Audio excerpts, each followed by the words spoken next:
ماہ محرم میں ہمیں کیا کرنا چاہیے اور کیا نہیں کرنا چاہیے، آئیے جانتے ہیں اس ویڈیو میں۔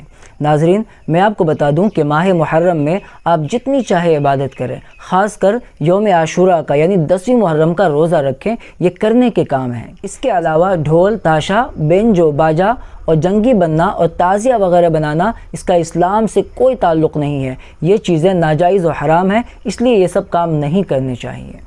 کیا آپ کو معلوم ہے کہ تعزیہ کیا ہے، کیوں اس کو بنایا جاتا ہے؟ میں آپ کو بتا دوں کہ تعزیہ کا ایجاد شیعہ لوگوں نے کیا ہے، اور یاد رکھیں کہ شیعہ لوگ صحابہ کے دشمن ہیں، اور مسلمان جانے انجانے میں صحابہ کے دشمنوں کی پیروی کر رہے ہیں، صحابہ کے دشمنوں والا کام کر رہے ہیں، جو کہ ناجائز و حرام ہے۔ یہ کام بالکل نہیں کرنا چاہیے۔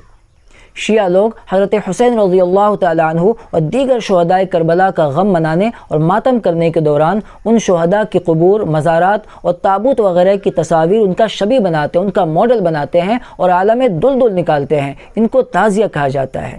یاد رکھیں کہ تعزیہ دیکھنے کے لیے جانا بھی گناہ ہے، کیونکہ اس سے دشمنان اسلام کی رونق بڑھتی ہے، اور دشمنوں کی رونق بڑھانا بھی گناہ ہے۔